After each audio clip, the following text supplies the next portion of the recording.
There are more than 135,000 addresses in Cumberland County.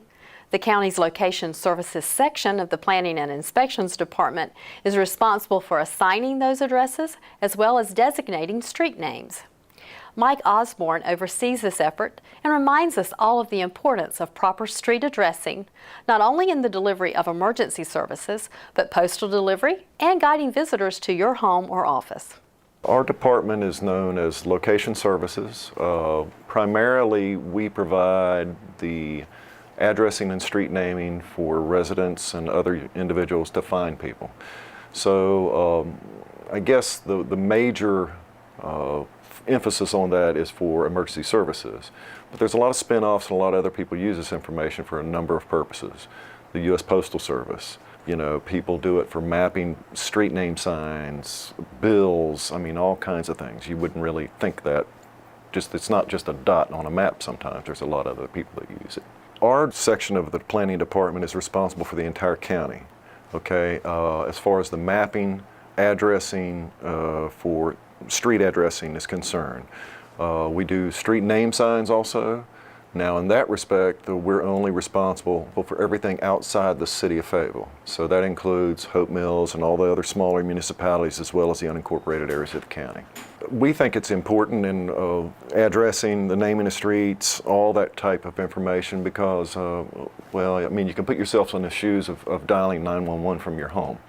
I mean, that's probably the upper end of the importance scale, if you want to call it that.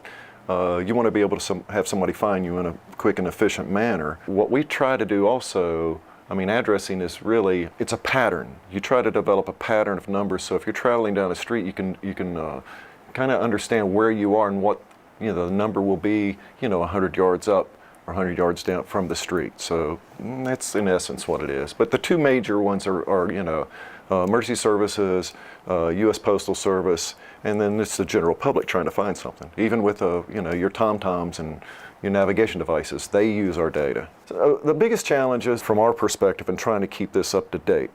We try to keep our information as up to date, and what's on the face of the earth is what's on our map, you know, and that's very difficult to do. Some of the other challenges are, when we first started the project especially, when you have to rename streets. Renaming of streets, people get very emotional about it, especially if it's after one of their, you know, their relatives or something that happened over the years, and that gets to be pretty difficult. Streets are named primarily in two different ways.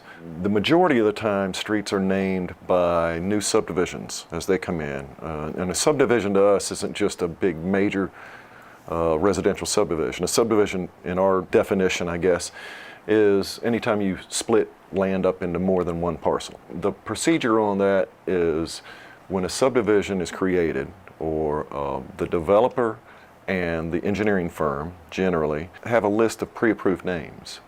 Okay, and we have we're like the naming coordinator for the entire county, right, including all the other towns.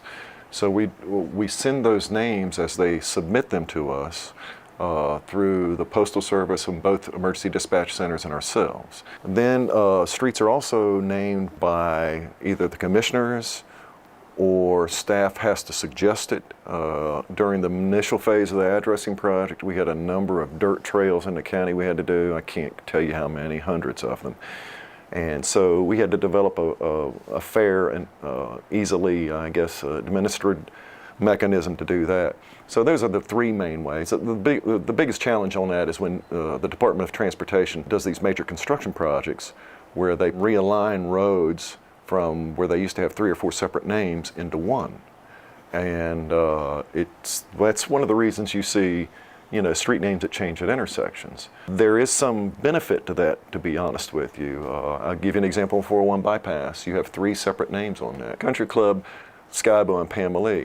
So if you know you have an address on Pamela, you don't have to go all the way from Rayford Road to Ramsey Street. You can go just on that segment to find it. So there are some benefits to it. The users of our website can be, you know, grouped into the major users of it, I guess, are real estate people, appraisers, DOT, the school system. The school board links to our site from their site. We entered into an agreement with them probably 5 or 6 years ago, and they share in the cost. The Cumberland County Sheriff's Department uses it for the sex offender registry. We've done that. There's a couple of maps that I can't get into because they're kind of a secured sites for EMS people and for Fort Bragg. There's reports, static maps, like PDF documents that people can use for zoning, and we update that either daily or monthly or whatever it needs to be done.